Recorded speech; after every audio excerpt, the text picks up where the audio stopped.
Peace was good, honey. Gold, flying all over the place. Jasmine, back to talk about our obsession, my obsession, Severance. Like, it's kind of a bittersweet moment right now because there's only one episode left. And I have to eat my own words from my last video when I was like, your Audi likes all episodes equally. I have to say, I was coming for y'all saying last episode was filler. This one felt like filler to me, y'all. This one felt like information that could have been wrapped up. You know what I'm saying? Like a lot of this could have been just like 15 minutes and then you could have gave us a little bit more to chew on. Now, this to me is leading up to an explosive finale, one that I hope answers a lot of questions, but of course leaves some so that by season 3, we're actually maybe in a whole new perspective, a whole new world, a whole new city other than Kier. Anyways, let me get my ring. It flew over into my plant. Hold on. And it happens to be the heart ring. That's hella significant because when it comes to Severance, the one thing that they haven't been able to sever the ties of completely is love. Maybe that's a hint into what Cold Harbor is all about. And even the person that's handling Gemma falling in love with her, like each person having some sort of significant partner that they're connected to, regardless of Severance. I think that's what this episode did show us, right? That love transcends whatever Lumen keeps trying to suppress. But let's get into it, right? Because I got to be real that this to me deserved the smoke that y'all was giving Miss Cobell's episode. Okay. Because at least in that episode, we got concrete answers. This one, I'm like, okay, you kind of seen a little bit more with the characters that are deemed maybe side characters so that in the finale, we can heavily focus on what's going on with Mark, Cobell, and Devon, all that good stuff. So before we really get into the weeds of the theories, I want to give y'all what y'all came for and give you a recap from my perspective of Severance, season 2, episode 9, The After Hours. Okay. So the episode opens up to Helena Egan swimming in this pool for what seems to be about an hour. Now, the thing about my girl Helena is every time I see her, it's sad. It feels dreary. It feels like she's not having fun with none of this. It's just, there's never any life to the things she's doing. It feels very regimented. Like this is the same time per day that I swim for an hour. And then, are you living? Yes, you may have access to this big house and this pool inside, but like, are you living? Right. So that's the feeling I got from this scene. And I also definitely think with the rest of the internet that this constant referencing to water is very intentional, considering that she literally almost got drowned, right? And then we saw Gemma being questioned, being asked, would you be more scared to die from suffocating or drowning, right? When she walks into this living room, I'm not gonna hold you. I was feeling the design of this living room. Like, this was kind of cute. This was kind of cute. But what wasn't cute is her dad's attitude. Her dad always got a freaking attitude. Damn. He always got something to say deeper than just, he's probably not a pleasant person and just always decides to come for her.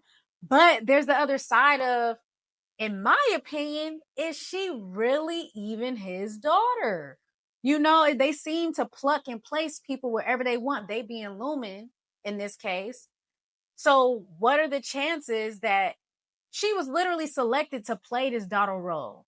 And because she was selected and put there, whatever qualifications she had in the beginning, maybe she's not living up to them now, right? Maybe as she's grown up into a woman, those things that she once was that they looked at and said, wow, we want that over here. You're perfect to be the Egan's daughter. It's kind of wearing off, right? Case in point, the relationship between Miss Cobell and her auntie. Miss Cobell used to be a model Lumen cult member. She used to do everything right, right? She was put up in position. And now, per her auntie, she's messed it up. She's messed it up by even claiming that she invented Severance, by even having the audacity to not just let them rock however they want to let Lumen rock however they want to. So there's an energy there that I'm like, this is deeper than just him being disappointed in her being a fetid Muppet. He quite literally has a disdain for her that extends beyond just a normal parent-child relationship where there's tension. Case in point, he has something to say about the way she's eating her eggs. I wish you would take them raw. First of all, whoa. I know your family come from a long line of, close biological relationships, but like those type of statements they don't hit the right way. So with that being said, we see her split this egg into 6 parts. We also saw Gemma go into 6 rooms in the episode before. Is this a callback to the fact that they've now discovered how to split you into 6 people rather than just the 2 innie and outie? Is that the big gotcha moment for Severance? Is for them to finally come out and say, we have 6 different personalities for you to take on, or 6 different possibilities of life, right? Timelines you could take. But with that being said, it's kind of like,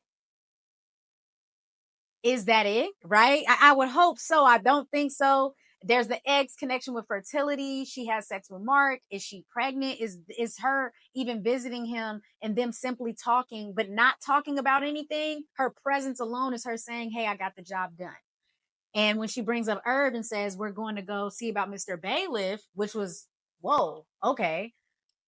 What's going on with Herb, right? Because we just saw his apartment get raided. So what's going on, right? James ain't even tripping. He's more so focused on, is this file done? This is supposed to be the greatest day in history. You feel me? Something about his life is going to change. The revolving is still a thing. It hasn't been brought up, but I definitely think that revolving has something to do with this Cold Harbor thing. But I do want to speak on this plate. So this plate, I personally think, in my opinion, that this plate represents Mark is the person sitting in the chair, kind of forced down, right? Because Mark has now taken on different timelines he didn't ask for. He literally just came to Severance to deal with his grief, to not even deal with it. He came to Severance to separate himself from his grief and just go to work and just make money. He didn't sign up for this timeline of possibly having a child with a Egan. And he also didn't sign up for this timeline of his wife actually being alive and him having to go and save her. So I think that child in the middle is Mark, and the 2 women on the side are Helly and Gemma, and sort of representing those 2 dichotomies that he's now been sort of forced to deal with. Why it's on a plate, I think it's because, in a way, this is supposed to be happening. Like, I don't think anything that's happened isn't supposed to happen, other than Mark was supposed to come to work that day, finish the file. That was out of their control. But I do think that people are strategically placed in Mark's life for things to happen and for this ultimate outcome. So, with all that being said, let's go on to the next scene. Next, we get a little more tea, a little more lore about Eustace Huang. Yep, that's her first name. Very interesting. I've never seen it spelled like this, and I've also always associated it with Courage the Cowardly Dog. So, that's gonna get some use. That's gonna get some Eustace too. I'm gonna have to get Eustace to that. Yeah. Anyways, that was interesting. And we also see that she is now succumbing to the same fate that we saw Miss Cobell did when she was suddenly plucked from her family. She's not going to be able to say bye to her family, y'all. That's ultimately what this means. Milchick said, we are moving your bed from your parents' house to wherever we want you to go on some remote island in the middle of freezing nowhere. And this is devastating, obviously, to Miss Wong. She's definitely showing the most emotion out of the corporate side of Lumen that we've seen. Granted, she's still a child and they haven't fully indoctrinated every part of her yet, which is sad because you know that this is the next phase of that. She got the same bus that Miss Cobell got, but her said year of vision. She's supposed to be dealing with global affairs. So whatever they're doing here with Cold Harbor, whatever they're doing with the corporation in general has to do with some type of world domination, in my opinion, some type of world control. And even though right now it looks like they're sending her off, I think at first, even when I watched this, I was like, oh, Milkshake don't want her around. He's tired of her. But I think yes. And I don't think Milkshake likes anybody. I don't think he like genuinely just like likes anybody. So that to me isn't really like the thing here. It's like he knows it's for the greater good of Lumen because ultimately they're going to need her in position when they expand. And also they probably shake their foundation by suddenly shipping them off and cutting them off from their families. And ultimately she also had to make a sacrifice, which was that ugly ass Kier toy. But I know it brought her joy, and it was the last piece of her childhood. And yeah, it was definitely disheartening to see her have to smash that, because what is she going to have now? I've definitely always expressed that whenever I would see her pull out that toy. I would be like, damn, at least she got a little bit in her childhood. And of course they had to go in and take that because it's a woman. And there's, another callback to swimming in the water, to being in some sort of bondage, right? And that being Kier. And that's where, to me, that connection became stronger. Like, okay, there's a bigger power here that has this person in bondage. That person was Kier. That person was Helly, right? And whoever is going to be that next person will live out this same sort of cycle. And I think it's a bunch of different cycles that all kind of have to happen at the same time, right? Mark's reintegration, Helly, experiencing the life of the innie and the outie, and then sleeping with Mark. Like, all these things had to happen to be put in position like a constellation. All of the planets seem to be moving at different speeds until you finally get that alignment, right? So this revolving is that alignment for all these things that I think have been all orchestrated by Lumen to happen and ultimately benefit them and let us down, right? Because we want people to be saved and all that. But I don't know, I'm feeling a little pessimistic, y'all. So now we flash over to Dylan's place, Dylan and Gretchen. And of course, there's a cartoon. There's always a cartoon. And this particular one is showing a spaceship looking object, or UFO, right? Whatever they call them nowadays. They always changing the name. But anyways, it flies into one of these mini tubes that then closes up, and then, the screen then pans away from the cartoon. They're always showing us some sort of cartoon that has to do with splitting and just like multiple choices for something, or control, right? So I think that's, again, reiterating that, and just sort of like ushering us into a scene where somebody's making a choice, somebody's choosing a path that now is altering things as we know it. And that choice that was made was Gretchen pretty much confessing to Dylan that she kissed his innie. Now, this is what I need y'all. Okay. I need y'all in the comments telling me y'all opinion on this. Is it cheating? If it's you, is it cheating?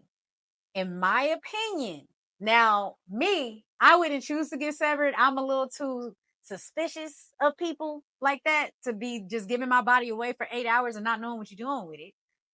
But if it was me, a part of me wouldn't be tripping. Like, first of all, their dynamic is fucked. Let's start there. Because I could theorize and say, oh, but it's like their dynamic already up top has Dylan not really wanting to put effort into the relationship.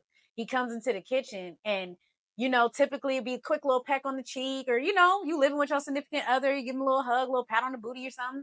He just come in and just handle his business, and she just be standing there like, okay, I'm going to work. You ain't gonna say have a good day at work. Nothing. She just expected to just keep working, keep caring for the kids, all that, with no type of affection. Thank you, nothing, right? She holding it down. And so that's where I think it's an interesting dynamic, because instead of him trying to aspire to be more like his innie, like, damn, what is it about my innie? She even said he reminded me of you when you were younger, or when we met, right? And so for him to just all the way shut it down, it's such an interesting dynamic to be jealous of yourself. Because, I watch a lot of motivational speaking and stuff like that. And a lot of the things that they tend to speak around is authenticity and being yourself, and yourself being your greatest competition. But what happens when you are actually the competition to yourself and you don't know what your competition next move is, and it's you, but you're so far removed from maybe that more innocent, so-called, right? That's what Bert keeps calling it. The more innocent, untainted part of you that's still you, right? In a way, that's the childhood version of you, but with all your adult qualities. There's still a weird dynamic of competition even in that.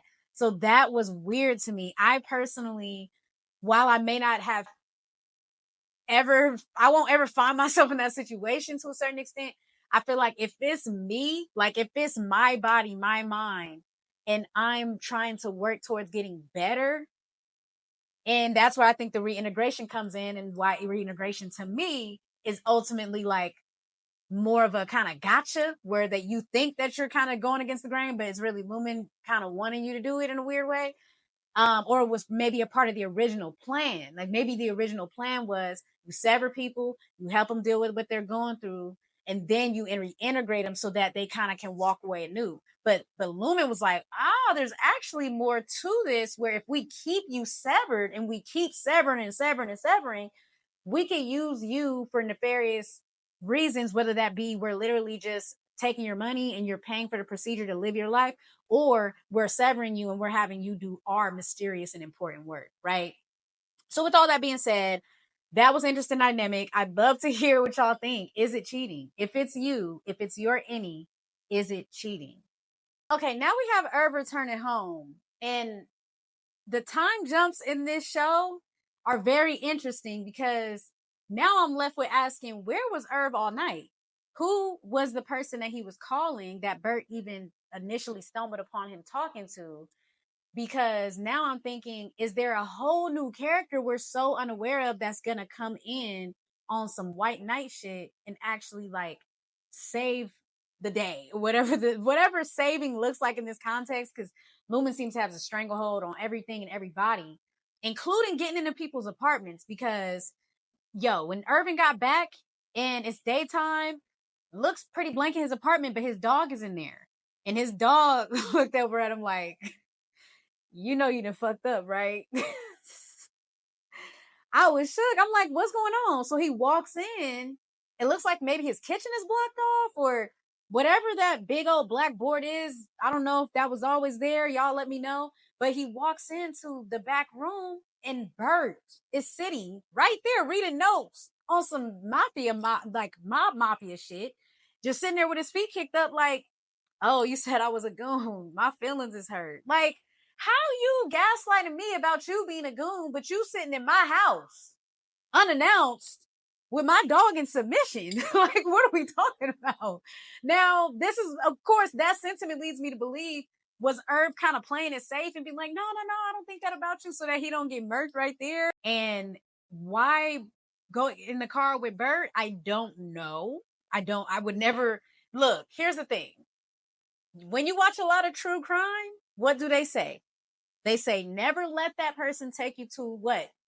A second location. Why are you letting him take you to a second location? I mean, where is he gonna run? I guess, right? I don't know. He's following Bert. He's going along with it. Does Dr. Mao know that he's terrifying as fuck? Like, is he self-aware that his beady little eyes, like, just feel like they pierce into your soul? Like, is he aware of that? Because, like, every time he comes up, I feel like I can't wait till he gets off my screen. But every time he comes up, I know we're going to get a whole new piece of juicy information. So we see him sitting in the observer's room where we saw the MDR twins pretty much watching Gemma like a creep. And he's also looking at the Cold Harbor file, which is still at 96%. He calls Milkshake and he's like, hey, what's going on? You need to bring Mark into work. Like, you need to make sure he's here, right? So next we see an interpolation of different things going on. So we got Helly coming into an empty office. She's wondering why, like, nobody's here. Then we go to Devon and Mark, right? Now this is the first time we're seeing them and kind of seeing where they picked up off last, calling Miss Cobell like dummies in the last episode. So Devon continuously is checking in on Mark, like, are you any Mark? Are you out of Mark? How are you right now? Where you at? He's like, I'm still in this smelly car. She's like, okay. Unpopular opinion. I know y'all rooting for Devon, but Devon to me gives op. Devon to me gives maybe even not awarely an op, but maybe influence to pretty much put Mark in position or kind of handle him, right? Like his handler. I feel like she gives me like she genuinely cares about Mark, but she still may be a handler in some way or another so that he can actually fulfill whatever nefarious thing that Lumen has probably always had planned for him, even since a kid. Because I don't think that Cobell and Miss Wong or even Milkshake are the only people that have been affected by Lumen or I guess the cult of Kier at a young age. Like, some people are growing up in the cult, right? Some people are like true and blue. They know they know the books inside and out. They know that, right? And then there's people that kind of like grow up in the affinity of the church or like they go and get the baptisms, but they don't necessarily go to church every Sunday or even believe in the baptism other than like it's a family tradition, right? Like, what if there's those people that are kind of on the peripheral of what's going on that get affected? I think that's low key the case when it comes to Devon and Mark to me. So, anyways, she's the op, in my opinion. And why do we need Miss Cobell, right? I think there's a deeper reason as to why Devon knew Miss Cobell was the one to call. And we might just find that out in the finale because we didn't find out in this episode. But, anyways, basically, they see Milkshake is calling, and Devon's like, don't answer, don't answer. So, Mark doesn't answer, of course. Let's quickly talk about Helly confronting Milkshake in the office and being like, why hasn't Mark been here for 2 days? Milkshake ain't got time for this. He already got berated about him coming into work. He's like, that ain't my job. That's not my job. You feel me? And literally, Helly's like, hey, I'm ordering you to go find him. And he's like, know your place. Sit down. No. We're back in the Audi visitation suite. That looks nothing like Milkshake's blueprints. Let me just go ahead and put that pin in that because ain't nobody talking about that. The Audi visitation suite is simply a security room, and they didn't execute Milkshake's full vision. It was supposed to be cute. It was supposed to have plants, a little cute seating area. Come on now, what's going on? So we're back here, and Gretchen admits that she told oDylan about the kiss. Ooh, y'all, this scene was hard, but it was kind of funny. I'm not gonna hold you. That boy got on his knees and begged and pleaded like he was in a 90s video. Dylan, get up, stand up. It wasn't meant to be funny, and it's not meant to be camp per se, but it does kind of illuminate the absurdity of all of this, right? Him getting on his knees with the paper ring, him being like, I can give you a life. He doesn't have a life. Their life will be he's sitting down with him, she's sitting down with him in there, and they just talk about what they doing outside. So then eventually he would want to go outside, right? So now this leads me to believe that this is an advantageous situation where a person may want to be reintegrated after they find out that their Audi has this life that they desire. So Dylan pretty much breaks down from this. Is bad, y'all. I mean, funniness aside, for real, I hate to see Dylan go out like this because he's lost a lot of people. I mean, he just lost Irv, and now he's losing the one person he thought that he at least had that was a escape from the hellscape that Lumen is. So Helly is being the empathetic person that we know she is and trying to cheer up Dylan. And Dylan is pretty much an asshole about it. Like, look, girl, you don't really know nothing. You new here. We didn't even know if you were real. And she's like, well, Irv did. And he left you a message. So why are we not going to see about that? And I think the way they've been able to make Dylan lose his resolve is actually a testament to the way that Lumen controls people's lives without having to be painstakingly looking over every detail and every temper, right? They were able to just simply off of the thought of him having a family, having a new improved life, get him to stop exploring and wanting to see what this export elevator is all about, ultimately leading him back to reintegration. That's just my theory. And he's like, dude, you're fake too. Your closest person couldn't even tell you it was really you. Like, where's the hope in any of this? I'm done. Miss Cobell pulling up to the pull-up and giving us nothing. I am so tired of her sourcing for hella information, but not giving anything back. I feel Mark. I would be done with it too. I don't know what I'm about to do to get my wife back, but I know this lady is crazy and her motives are not as pure as you're trying to make them out to be, Devon. Once again, you're the owl. Because why? Like, do you know how crazy this lady is? You feel me? Why Cobell? I mean, I guess she's the only link to going inside, but how does Devon know that? Like, Mark knows that for a fact. All Devon knows is that she faked to be a part of their life as the nanny, but she only really knows her involvement in Lumen because of Mark. So that goes deeper for me. That goes way deeper than just like what we're being shown right now. Maybe that's their mom and Egan, the guy, James Egan is their dad. And Helly is not actually James Egan's kid. At the end of the day, though, it kind of maintains their weird ass connection that they kind of want to maintain of like the close familiar relationship. So again, it's kind of like replaying that royalties approach to kind of like keeping it in the family. Yeah, that's my theory. I'm gonna leave it there. But she pulls up and gives us nothing, talking about we're allies now. Baby girl, you ain't giving no type of information other than just call Milkshake and tell him you're not coming into work. So he does that. I think it was the good thing to do anyways, right? Because fuck them people. Fuck that job. Fuck this place. As we see Dylan ultimately say as well. In this scene though, Miss Cobell admits that they low-key need Mark to finish Cold Harbor in connection to Gemma and that this will lead to her death. And this confirms what we all were sort of speculating, that that room has to do with death in some way. Here's another pin in my Devon is a op theory. In this scene, Devon says, there's no other option but to do what she wants right now. She pauses for Gemma. Is this really for Gemma, Devon? Is this really all for Gemma? I don't know. I got my eyes on you though. I got my eyes on you, sis. So this scene right here is definitely my favorite one in this episode. Mr. Drummond accuses Milkshake of not being on top of his job. He's basically saying, where's Mark at? And so definitely this did not sit well with Milkshake, because we see him kind of puff his chest out a little bit, kind of getting a little bit of, saying with his chest. He said, devour feculence. Sir, you got to put some respect on my name. That's actually your job. You're supposed to be running around out there and wrangling and handling the property. You're supposed to be doing that. So why are you coming to me? I'm in the office. I got my cushy desk job doing what I'm supposed to be doing. Go ahead, goon. You know what I'm saying? Like, this is episode where we saw the line between the gatekeepers and the goons. You feel me? The ones that get to sit at the gate and decide who come in, and the ones who keep the stuff going on the streets. You feel me? And that ain't Milkshake. You know what I'm saying?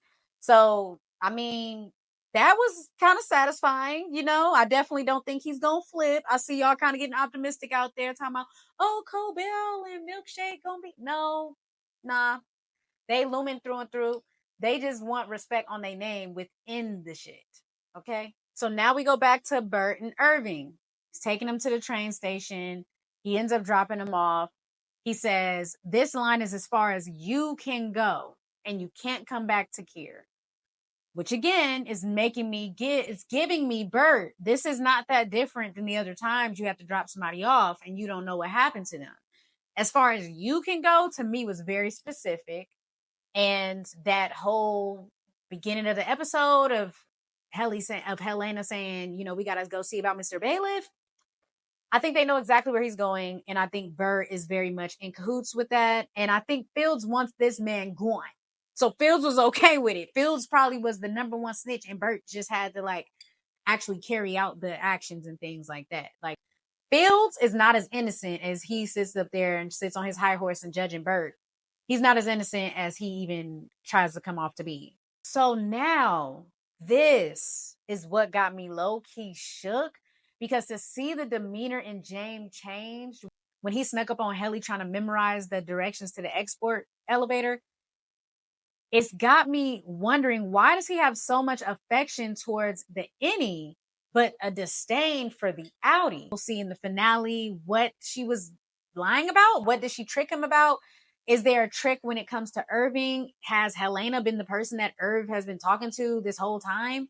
I don't think it goes that far, but maybe there is some sort of thing there where maybe he didn't like that Helly had sex with Mark while they were in the severed floor, versus the external Ortbo situation was orchestrated versus the any situation was uncontrolled. But yeah, we'll see what happens with that. The rest of the episode pretty much has different endings happening. We see Dylan putting in his resignation form. We see Irv getting in this car for some stupid reason with this guy and going to the train station. And we also see Miss Wong getting into a shuttle and being led to who knows where so she can go to her new assignment. Now, let's focus on each of those, right? Just a little bit. So let's talk about Dylan. Dylan is filling out this resignation form. And the resignation form is such a childish type of form. It sticks out to me, though, that the emotions on here are ones that they're saying they're trying to suppress. So the form is pretty much saying, you feel like a failed experiment. That's what the form is giving to me. we have failed at our job. You're saying we failed. So because we failed, you're sort of now activating this other clause that we can now try to see how we can fix you. I think low key Dylan might be going down to the testing floor, y'all. And Irv, he definitely tested something all right. I mean, him saying I'm ready that many times when Bert is dropping him off and like positive, positioning that he would possibly want to mess with him. Again, is this really Irv pleading for love like he's never had it? Or is this him playing a bigger game? I'm inclined to think that Irv is playing chess when it comes to this, and so is Bert. But they both have these conflicting feelings because this has been obviously life's work for both of them. But either way, there is this tension that does still feel authentic to a certain extent, that if this was not happening, right, this is kind of like a Romeo and Juliet kind of situation. They would have in a different lifetime found love with each other, and they did. So boom, we know Dylan gets on that elevator. We don't know where he's at yet. We know Irv gets on this train. We don't know where he's going. We know that Miss Swan gets in this shuttle. We sort of have an idea of where she's going, but we don't know how she's going to process it, what her new journey looks like, right? So we have all those characters pretty much now in limbo of, what is their new beginning? What does their year of vision, their year of one look like, right? Because they're completing cycles, they're completing things that they now have to move on from. So now let's get into the end of this episode and Mark, Cobell, and Devon pulling up at this birthing cabin. So Mark had to get in the back of the pickup truck, similar to Miss Cobell having to get in the back so that they could sneak in covert. When they pull up to this gate, it's interesting the scene that they had to orchestrate to get in. So Devon, first of all, has a fake pregnant belly, and Miss Cobell asserts that she's one of James. So we get a little more lore there that there's a pregnancy theme to Lumen, right? It's not just something that pregnant women can get to forget their labor, but it's quite literally something they're in the business of, right? They have cabins that they can go to where their any will have this baby, and then they leave and then they won't experience it at all, right? We also get a very blatant connection to the After Hours episode of The Twilight Zone. So this was something that I didn't catch in the moment, because in the moment I'm like, a gold thimble, Marsha White, what specialties department? Is this a new Lumen department? No, new Lumen department did not drop. I was kind of excited. So when it wasn't a new Lumen department, I was kind of sad. But it was a direct reference to this Twilight Zone episode that had a mannequin that was allowed to live as a human for, I think it was a month. And then when they would go back to being a mannequin in the store, they would not remember their experience. So yeah, I mean, I don't have to explain that to y'all. Y'all are intelligent. There's a direct link there to the fact that Mark now in this cabin has a moment to be outside of the bounds of Lumen. We see Devon right at the door greeting him and being like, hey, don't freak out. And he's like, are you, kind of remember, no, you're my sister, right? From the other time that we did the overtime contingency. She's like, yeah, come with me. It's all good. I just got somebody I want you to see. So they go up the stairs. There's a picture of Kier just creepily there. I mean, if this is a birthing cabin, why not have it cute and cozy and nice for the mother? Again, it's all about Kier. So they go up into this beautiful space that looks creepy because of them putting Cobell in the space. Like, I feel like if they took Cobell out and just like had the space, it would be hella raw, like, and really tight. But they come up, Cobell standing there looking all creepy. Devon's still facilitating this conversation, which again leads me to think that she's the op, because like she's kind of giving handler vibes. But she's like, you remember the last thing you said to me, Any Mark, right? And he's like, she's alive, right? And that's the end of the episode. So we get a brilliant, beautiful pairing and mirroring between episode 9 of this season and episode 9 of last season, where the last words that he ends up saying is she's alive. Last time it was more of like, yo, this is a thing, this is happening. And now this time it's kind of like, wait, for real? Like, me saying she's alive last time led to all this stuff now that I'm present to experience. So we got to see what we're going to get in the next episode, because guess what? Miss Cobell stood there and gave us nothing. But this episode was good old Severance eggs. You know what I'm saying? It's very coveted, highly coveted, mysterious and important, all of that. So I'm going to just respect it. It wasn't one of my favorite episodes, but it did give a lot more depth to some of the theories that I've seen others been able to come up with. So let me know, what are your thoughts? What do y'all think the finality, vitality? Maybe I'm mixing the two together. Praying for Gemma. But what do y'all think the finale will entail? What are your theories? What are your thoughts? I need to hear them. I'm Honey Gold Jasmine, and thank you for watching to the end. If you watched to the end, you've completed 100% of your file. Peace.